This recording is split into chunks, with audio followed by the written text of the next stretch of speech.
오늘 주시는 이 하나님의 은혜의 말씀이 이 시대를 살아가는 우리 사랑하는 성도님들 삶 가운데 다시 한번 이루어주셔서 더욱 크신 하나님의 은혜를 따라 살아갈 수 있는 복된 성도의 삶이 이루어지시길 주님의 이름으로 축원드리겠습니다.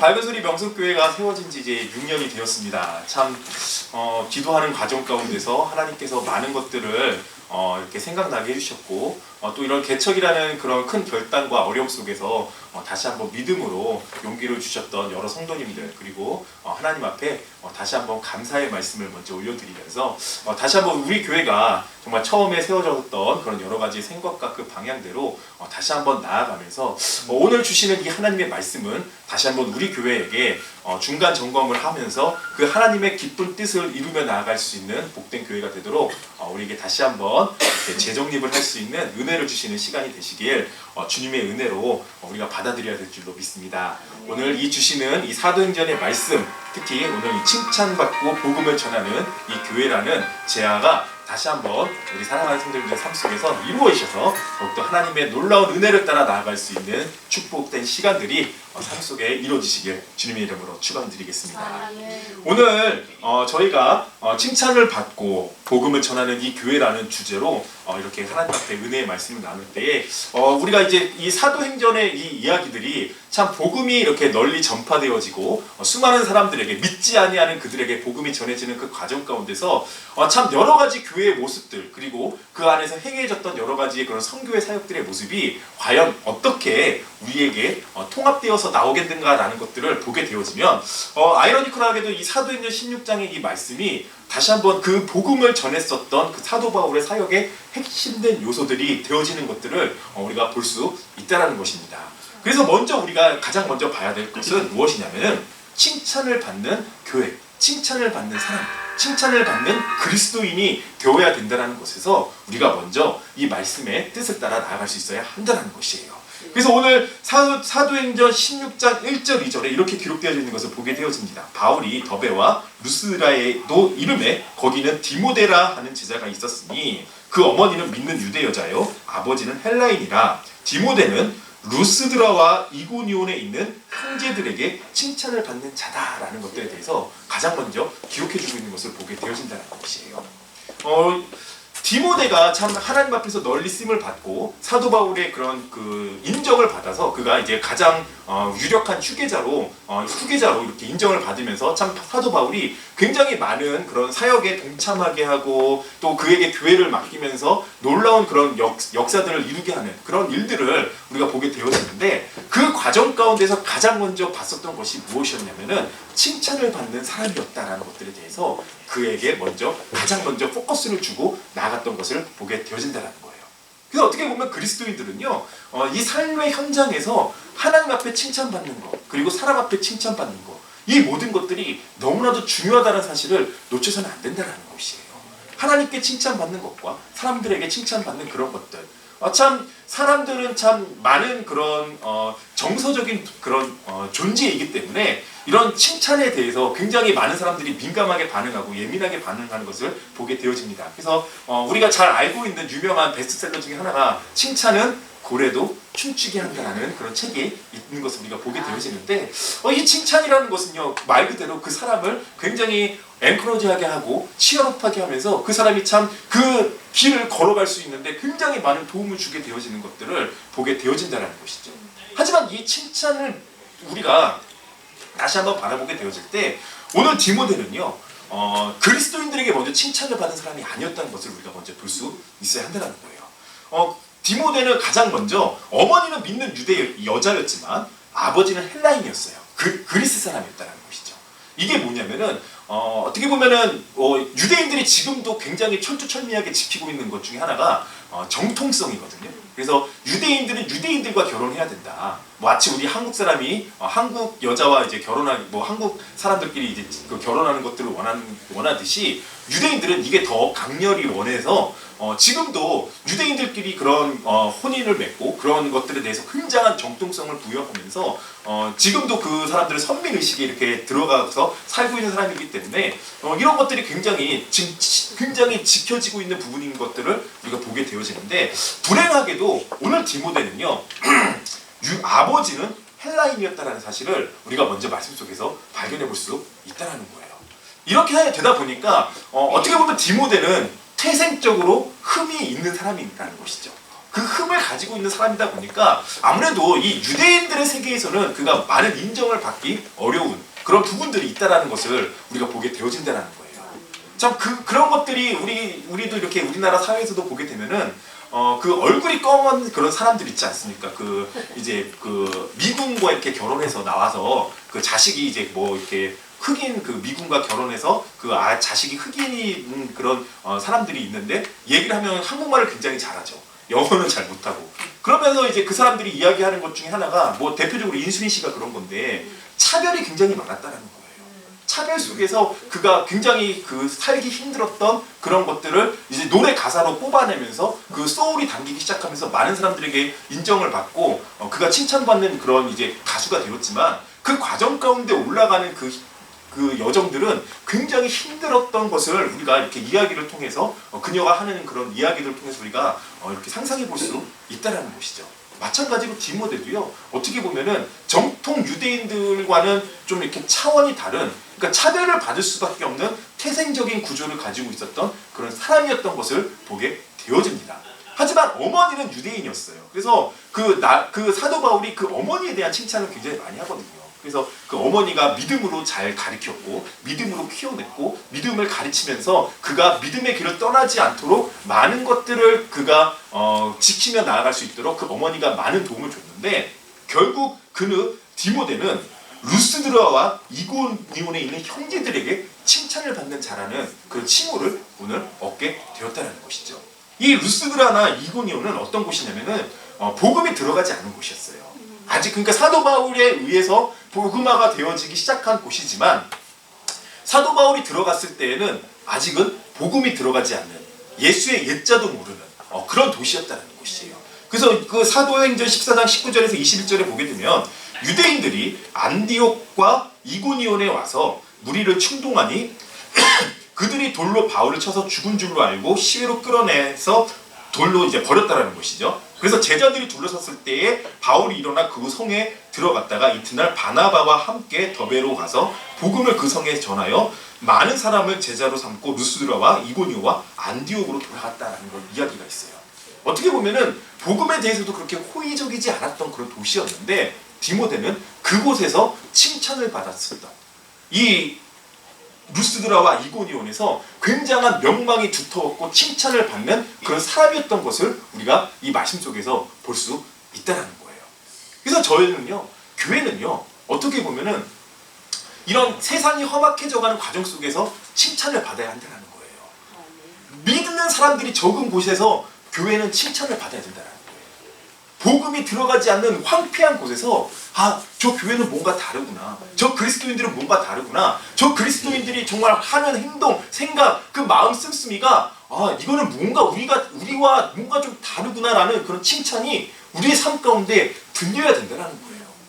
우리가 마냥 그 사람들과 똑같은 행동하고 똑같이 살아가면서 그 안에서 복음을 심기 위해서, 복음을 전하기 위해서 그 행동 하나에 다시 한번 복음적인 의미와 복음적인 희생과 복음적인 마인드를 가지고 우리가 그 사람들에게 다가갈 때에 우리에게 들려지는 그 칭찬은요, 결코 무시할 수 없는 그런 파급력을 가지고 있는 놀라운 능력이 되어지는 사실을 놓쳐선 안 된다는 거예요. 그래서 그리스도인들은 이 시대가 패역하다, 이 시대가 악하다, 이 시대가 정말 결국 복음 가운데서 멀어지는 시대다, 이런 이야기를 들을 때일수록 우리들끼리 어떻게 똘똘 뭉쳐서 우리만 구원받아야지, 우리만 잘 믿어서 우리만 어떻게 천국 가야지, 이런 생각을 가지고 살아가는 것이 아니라 우리는요, 이 시대를 향해서 칭찬받는 교회가 되도록 우리가 더욱더 노력하며 나아갈 수 있는 복된 은혜가 우리의 삶 가운데 나타나줘야 한다는 거예요. 그래서 누가복음 6장 32절에서 35절 예수님께서 유대인들에게 단도직입적으로 이렇게 이야기하시는 것을 보게 되어집니다. 너희가 만일 너희를 사랑하는 자만 사랑하면 칭찬받을 것이 무엇이 있겠느냐? 죄인들도 사랑하는 자는 사랑하느니라. 너희가 만일 선대하는 자만을 선대하면 칭찬받을 것이 무엇이겠느냐? 죄인들도 이렇게 하느니라. 너희가 받기를 바라고 사람들에게 꾸어주면 칭찬을 받을 것이 무엇이냐? 죄인들도 그만큼 받고자 하여 죄인에게 꾸어주느니라. 오직 너희는 원수를 사랑하고 선대하며 아무것도 바라지 말고 꾸어주라. 그리하면 너희의 상이 클 것이요 또 지극히 높으신 이의 아들이 되리니 그는 은혜를 모르는 자와 악한 자에게도 인자하시느니라 라고 말씀해 주셨다는 거예요. 그리스도인들은 이런 희생이 필요하다는 거예요. 이런 아픔이 필요하다는 거예요. 그저 교회가 무슨 비즈니스 그런 관계인 것처럼 우리가 생각을 하고 접근하면서 그렇게 다가가서는 안 된다는 거예요. 우리 예수님이 우리를 접근했을 때 비즈니스적인 관점으로 접근 안 하신 거잖아요. 그저 사랑하는 자녀들, 사랑하는 아들들, 사랑하는 내 백성들, 내 아들들을 다가 사랑으로 품어주시기 위해서 이 세상 가운데 내려오셨고 우리에게 복음의 말씀을 전해주셨고 복음을 증거하시면서 몸소 그의 생시를 실천으로 옮기셨던 것은 우리가 그만큼 하나님 앞에서 칭찬받는 자녀 그리고 여러 사람들 앞에서 칭찬받는 자로서의 삶으로 나아가길 원하셨기 때문에 우리에게 그 길을 보여주셨던 거예요. 우리를 그 길을 이끌으셨던 거예요. 우리를 그 길로 나아가라고 얘기해 주셨던 거예요. 하지만 유대인들은요 그렇게 하지 못했다는 것이죠. 그래서 예수님 누가복음에서 그들에게 단도직입적으로 너희가 그렇게 해봤자 칭찬받을 것이 무엇이겠냐, 너희가 그렇게 하는 것 칭찬받을 것이 무엇이 있겠냐 생각해봐라. 죄인들도 그렇게 해. 저 나쁜 사람들도 그렇게 해.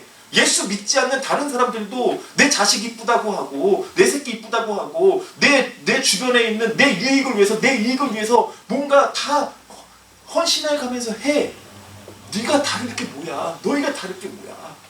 너희가 다를 것은 그 하나님의 사랑을 가지고 내 이웃을 내 몸과 같이 사랑하며 내 자신을 남에게 내어주며 그 그리스도의 사랑을 증거하기 위해서 한 걸음 한 걸음 나아가는 거. 내게 손해가 있다 할지라도 내게 아픔이 있다 할지라도 내게 눈꽃만큼의 유익이 없다 할지라도 이것이 그리스도의 사랑의 길을 걷는 것이며 그리스도의 사랑을 증거하며 하나님 앞에 칭찬받는 길이면 나아가는 것, 그 길을 걸어가는 것, 그게 마땅히 그리스도인으로서 걸어가야 될 길인 것이야 라고 얘기해 주시는 것이 오늘 주님의 말씀인 것을 바라봐야 한다는 거예요.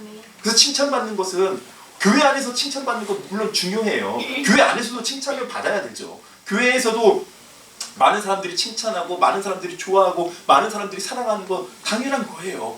하지만 우리는요 시각을 이제는 교회 안에서만 이렇게 가둬놓는 것이 아니라 우리끼리만 잘하고 우리끼리만 좋자고 하는 것이 아니라 결국 이것을 알지 못하는 그 사람들에게 우리가 다시 한번 보여주며 증거하며 나아갈 수 있는 것, 그것이 바로 성도의 모습이 되어져야 한다는 거예요. 이번에 우리 월드컵 그렇지 않습니까? 우리 수많은 사람들이 이 벤투라는 감독의 축구의 전술, 그 다음에 그 일본 그 감독의 축구의 전술에 대해서 이렇게 굉장히 불신하면서 언론에서 탄압과 같은 굉장히 많은 그런 억압들을 했었는데 딱 어떻게 됐어요? 지금 결과로 그것들 보여주니까, 증명해 주니까 그 보여주는 그 과정 가운데서 보여주는 단계에서 그걸 딱 증명해 내버리니까 모든 사람들이 이제는 찬양하며 칭찬하며 일색이에요. 그냥 모든 게 다 끝났어요. 그분들은요 인정을 받아버리는 거예요. 그 보여지는 그 자리 가운데서 그 사람들이 준비했던 그런 것들을 딱 해버리니까 결국 그 어느 누구도 그 사람에 대해서 왈가불가를 못하는 거예요. 그리스도인들도 마찬가지인 거예요. 우리의 월드컵 본선은 세상입니다. 그렇지 않습니까? 우리의 월드컵 본선은요 여기 교회가 아니에요. 교회 안에서는 뭐 우리끼리 뭐 지지고 볶고 얼마든지 잘할 수 있죠. 뭐 여기 안에서 칭찬도 받고 얼마든지 우리끼리 잘할 수 있죠. 하지만 막상 세상에 나갔을 때 우리가 빛과 소금의 역할을 감당하지 못하면요 이만한 촛불 가지고 세상 가운데 나가서 꺼져버리면 그게 우리에게 빛이겠어요? 그게 소금이겠어요? 아니잖아요. 정말로 우리는 우리의 이 칭찬을 가지고 세상 가운데 나갔을 때 칭찬을 받을 수 있는 능력으로 우리가 거듭나져야 된다는 거예요. 그렇게 바로 설 수 있어야 된다는 거예요.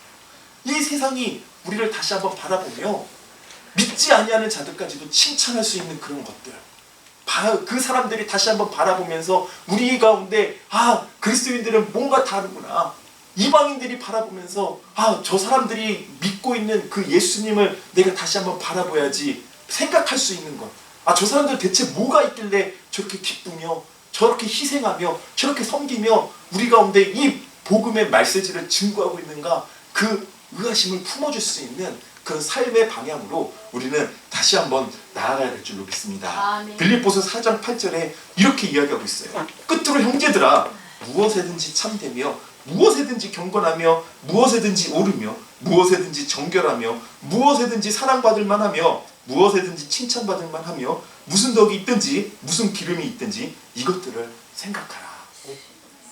할렐루야. 사랑하는 성도들의 삶 가운데 다시 한번 이 말씀의 뜻이 이루어지셔서 오늘 16장 5절에 이렇게 이야기하고 있어요. 이에 여러 교회가 믿음이 더 굳건해지고 수가 늘어나 날마다 늘어가니라 라고 고백하고 있어요. 결국 그 디모데가 사도 바울과 함께 사역하며 동역하며 나갈 때 그 칭찬받았던 디모데가 사도 바울과 함께 복음의 전하는 사역을 이루게 되었을 때 시너지 효과가 일어나서 날마다 교회의 수가 믿음의 길에 따라가는 그 수가 더 늘게 되었다라는 그런 오늘 성경 말씀의 이야기를 우리가 다시 한번 바라보게 되어질 때 우리의 삶이요 하나님 앞에서 그리고 사람 앞에서 그리고 믿지 아니하는 그 자들 앞에서 칭찬을 받을 수 있는 그런 단계로 올라가시길 주님의 이름으로 축원드리겠습니다. 네. 우리 두 번째로 봐야 할 것은 복음을 전하는 그런 교회가 되어져야 될 줄로 믿습니다. 복음을 증거하며 나아가는 그런 교회가 되어져야 될 줄로 믿습니다. 오늘 16장 9절에서 10절에 이렇게 기록하고 있죠. 밤에 환상이 바울에게 보이니 마게도냐 사람 하나가 서서 그에게 청하여 이르되 마게도냐로 건너와서 우리를 도우라 하거늘 바울이 그 환상을 보았을 때에 우리가 곧 마게도냐로 떠나기를 힘쓰니 이는 하나님이 저 사람들에게 복음을 전하라고 우리를 부르신 줄로 인정함이로라 라고 고백하고 있는 것을 보게 되어져야 된다는 거예요. 참 사도 바울도 참 독특합니다. 어떻게 보면요. 그가 이방에 이제 이렇게 다니면서 복음을 증거하기 시작했을 때 분명히 5절에 그랬어요. 교회가 늘어나고 그 다음에 믿음의 수가 날마다 늘어나는 그 상황이 얼마나 기뻤겠습니까? 그렇지 않아요? 어디 가서 뭐 우리도 이렇게 시골에서 이렇게 장사하시는 분들 막 골라 잡아 막 하시는 분들 얘기 들어보면은 되는 곳에 있고 싶어 하시는 거예요. 그쵸? 그 사람의 심리예요. 사람의 기본 심리가 그래요. 골라 했는데 아무도 없는데 가서 골라 하고 싶겠어요. 사람의 심리가요. 그건 마찬가지잖아요. 복음을 증거했을 때 정말로 막 30배, 60배, 100배의 결실이 일어나고 막 몇천 명이 회개하고 막 그런 곳에 있으면 얼마나 힘이 나고 더 그곳에 머물고 싶겠어요. 하지만 사도 바울은요. 복음을 증거하라는, 복음을 전하라는 그 하나님의 명령의 뜻을 따라 또 그곳을 떠나서 다른 곳으로 갑니다. 마게도니라는 곳으로 가서 복음을 증거한다는 거예요. 심지어 이 마게도니아라는 곳은요. 하나님께 그 바울이 맨 처음에 생각했던 것도 아니에요. 하나님께서 그곳에 가라고 아예 꿈에서 환상을 보여주시면서 이제는 원래 사도 바울은 그 인도 쪽으로 그 동양 쪽으로 복음을 증거하기를 원했는데 하나님께서 완전히 방향을 틀어서 이제는 그 유럽 쪽으로 복음을 증거하게 만드신 거잖아요. 그래서 그가 이제 그 뜻을 따라 로마에 가서 복음을 전하다가 결국엔 이제 죽게 되어지잖아요. 그 사람들이 원체 믿질 않으니까 복음의 그런 것들을 잘 모르니까 결국 사도 바울을 이제 죽음까지 이제 몰게 하는데 결국 이것은 뭐냐? 사도 바울이요 죽음을 각오하고 복음을 증거하러 들어간 거예요. 그 복음을 증거하고 잘 믿고 있는 그 안디옥이나 그쪽에 있는 그 모든 지역들을 포기하고 복음이 더 안 들어가는 곳, 복음이 증거하기 힘든 곳, 그곳을 통해서 그곳을 향하여 복음을 증거하기 위해서 그가 한 걸음 한 걸음 나아갔던 것을 우리가 보게 되어진다는 거예요. 그래서 우리의 삶은요 누구나 가면 갈 수 있는 그런 곳들을 따라가는 것도 물론 좋겠지만 복음의 증거는 정말로 닫혀있는 곳, 어려운 곳, 힘든 곳 그런 곳을 우리가 향하여 또 바라볼 수 있어야 한다는 거예요. 저 사람은 복음이 잘 들어갈 것 같아. 뭐 저곳은 내가 잘하면 내가 좀만 노력하면 복음이 증거될 것 같아. 물론 그런 곳에 가서 복음 증거하는 건 너무나 소중하고 너무나도 귀합니다. 하지만 복음은요 또 믿지 않는 예수님께서 땅끝까지 이르러 내 증인이 되라고 말씀하셨잖아요. 그 땅끝이 뭐겠어요? 닿지 않는 그런 곳, 닿기 힘든 그런 곳. 그래서 그 복음을 증거할 때 누구나 쉽게 생각하지 못하는 그런 곳이 바로 땅끝이 되어준다는 거예요. 저 예전에 이제 대학부 때 그 농아 아시죠? 그 수화로 이제 대화하시는 분들, 그 귀가 안 들리시고 말을 못 하시는 그런 분들이 그런 분들에게 복음을 증거하시는 그 목사님이셨는데 그분은 땅끝에 대해서 이렇게 해석하시더라고요. 우리가 자꾸 지리적으로 땅끝을 바라보는데 우리가 보이는 지리적인 땅끝의 관점에서 우리는 깨워져야 된다는 거예요. 뭐냐면은 내가 생각하기 힘든 곳이 바로 땅끝이라는 거예요. 내 생각이 미치지 않는 그곳이 땅끝이라는 거예요. 그래서 그때 당시에 우리 수많은 사람들이 그 말도 안 통하고 뭐 이제 뭐 대화하기도 어려운 그 사람들은 접근하기가 너무나도 힘들잖아요. 그 사람들 마음의 상처도 있고 뭐 이렇게 평범한 노멀한 관점으로 접근하기가 힘든 그런 사람들을 대해야 되다 보니까 굉장히 어렵고 힘드니까 그 사람들을 이렇게 포기하는 그런 경우가 많은데 그 목사님이 그런 얘기를 하는 거예요. 자기에게는 그 농아인들이 땅끝이었다. 나에게는 그 사람이 땅끝이었다. 그래서 그 사람들이 복음을 받아들이면서 하나님의 말씀을 영접하고 그 복음을 전파했을 때 받아들인 그 사람들이 다시 한번 예수 이름으로 하나가 되어지고 그 말도 안 통하는 그 사람들 뭐 대화도 하기 힘든 그 사람들이 다시 한번 하나님의 말씀으로 무장되어서 그들 역시 다시 한번 복음의 전파자가 되기 위해 노력하고 그 사람들이 헌신하는 것들을 바라보게 되었을 때 너무나도 기쁘고 내가 하나님의 일을 올바로 하고 있었다는 것들에 대해서 간증하는 것을 제가 들었는데 우리도 마찬가지라는 거예요. 우리의 생각도 마찬가지라는 거예요. 우리가 자꾸 땅끝 그러면 지리적인 것으로만 우리가 생각을 해서 뭐 정말 아프리카 오지에 간다든가 우리 저번 주에 왔었던 그 선교사님처럼 뭐 어딜 가서 우리가 선교를 해야 된다라고 생각을 하지만 그게 아니라는 거죠. 우리는 이 땅끝이라는 것이 내 주변에서 내가 생각하지 못하는 그런 부분들도 우리가 땅끝이라고 생각하면서 접근하고 나아갈 수 있어야 된다는 거예요. 저 사람들은 복음을 받아들이면 안 돼. 그런 사람이 땅끝이 될 수 있다는 거예요. 저 사람들에게 복음을 전할 수 있어야 된다는 거예요. 복음을 받지 아니할 사람이 아무도 없다는 거예요. 우리 예수님 이 세상 가운데 오셨던 목적이 뭐겠어요? 그 어느 누구에게나 물론 예수님이 육신의 옷을 입고 다가오셨기 때문에 그때 당시에 지리적인 한계와 육체적인 한계가 분명히 있으셨지만 이 제자들을 보내셨을 때 예수 그리스도의 사랑을 증거하며 그들에게 복음을 전하라고 했을 때 땅끝까지 복음을 증거하라고 얘기했을 때는 예수님께서 하지 못했던 그런 부분들까지도 다시 한번 바라보시면서 그 사람들이 그곳에 나가서 하나님의 사랑을 증거하길 원하셨던 우리가 알지 못하는 내 생각으로 완전히 꽉 눌려 있어서 내가 깨닫지 못하는 그곳까지도 다시 한번 깨우치면서 복음을 증거하라고 말씀해 주셨던 예수님의 말씀. 오늘 사도 바울도 그런 거잖아요.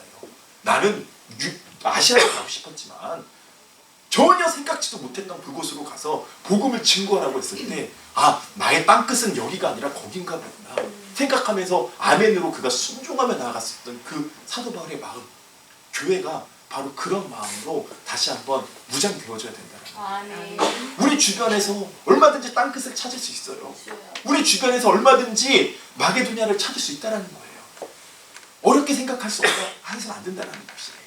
내가 생각하지 못했던 것, 우리가 생각하지 못했던 그 부분까지도 다시 한번 찾아가서 복음을 증거하라고 하셨던 우리 주님.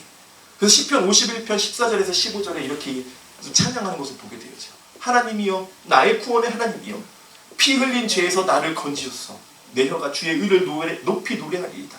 주여 내 입술을 열어주소서. 내 입이 주를 찬송하며 증거하며 전파하리이다. 우리의 입은요 그 구원하신 그 그리스도의 능력에 힘입어서 증거하며 나아가는 거예요. 전파하며 나아가는 거예요. 교회는 그런 역할을 감당하는 거예요.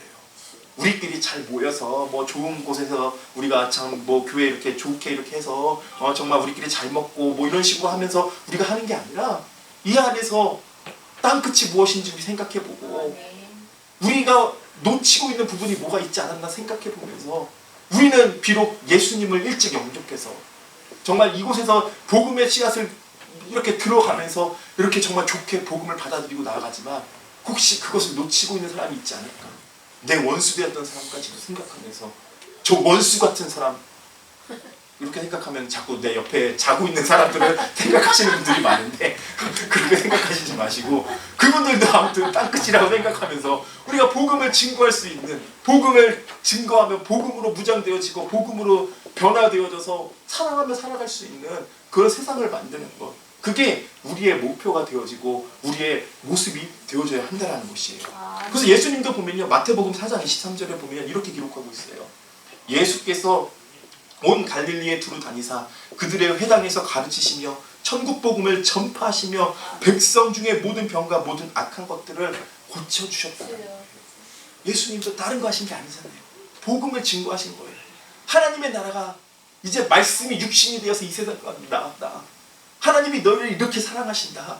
하나님 너희를 버리신 게 아니라 지금 너희가 나라 빼앗겼다고 좌절하며 포기하며 살아가고 그러고 있는 것이 다가 아니라 하나님은 지금도 너희를 사랑하셔서 예수 그리스도를 이 세상 가운데 보내오셨고 그 예수 그리스도의 능력으로 다시 한번 너희를 치료해 주셨고 예수 그리스도의 말씀의 능력으로 우리가 새 생명 얻어서 새 힘을 얻어서 다시 한번 이 세상 가운데서도 빛과 소금의 역할을 감당하며 나갈 수 있는 힘을 주셨다. 이게 예수님의 복음의 메시지잖아요. 이게 지금 복음의 메시지잖아요. 지금 이 시대를 살아가고 있는 복음을 받아들여서 살아가고 있는 우리의 힘이잖아요.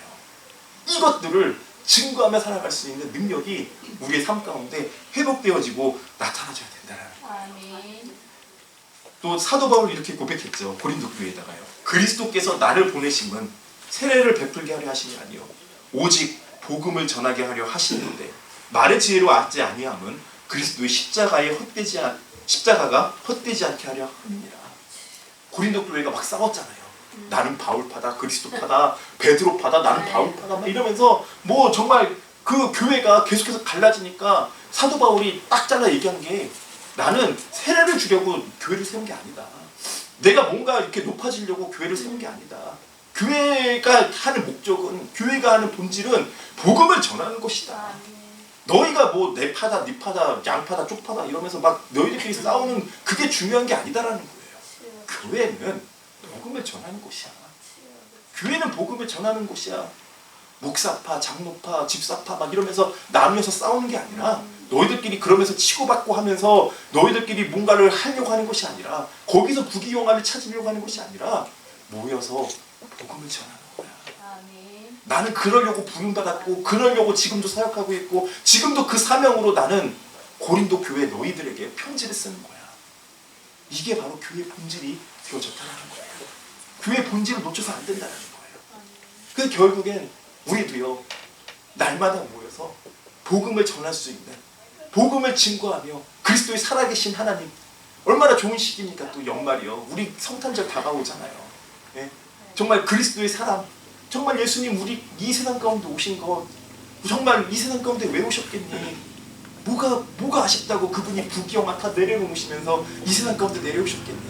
우리를 사랑해서 우리를 품어주시기 위해서 우리를 그의 길로 인도해 주시기 위해서 그 부귀영화 다 내려놓으시고 이 벌어지만도 못한 이 세상 가운데 내려오셨던 그 주님의 사랑 그것에 감격하시면서 그 복음을 증거하고 나아갈 수 있는 그분의 사랑을 증거하고 나아갈 수 있는 믿음의 백성이 되어져야 될 줄로 믿습니다. 아멘. 그런 교회가 되어져야 될 줄로 믿습니다. 아멘. 다시 한번 우리 교회가 칭찬을 받으며 그 복음을 증거하며 나아갈 수 있는 교회가 되어질 때 더욱 놀라운 하나님의 은혜가 우리의 삶 가운데 이루어지게 되셔서 정말 하나님 앞에 칭찬받고 나아갈 수 있는 복된 성도가 될 줄 믿고 나아가시길 주님의 이름으로 축원드리겠습니다. 아멘. 창립 6주년을 맞이하는 우리 밝은 소리 명성교회는 칭찬을 받고 복음을 전하는 그런 교회가 되어져야 할 줄 믿습니다.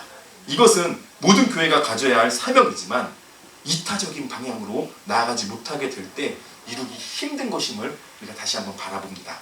내 모든 것을 버리시며 이 세상 가운데 오셨던 예수님과 사도 바울처럼 우리도 우리의 삶이 내 자신의 유익을 조금만 더 내려놓는다면 하나님을 기쁘게 하는 그런 교회로 나아가게 될 줄로 믿습니다. 하나님을 영화롭게 하는 성도의 모습이 이루어지게 될 줄로 믿습니다. 그런 것들을 바라보시며 믿음으로 나아가는 믿음의 백성들이 되시길 주님의 이름으로 축원드리겠습니다. 아멘. 우리 같이 이 시간 함께 합심해서 기도하길 소망합니다.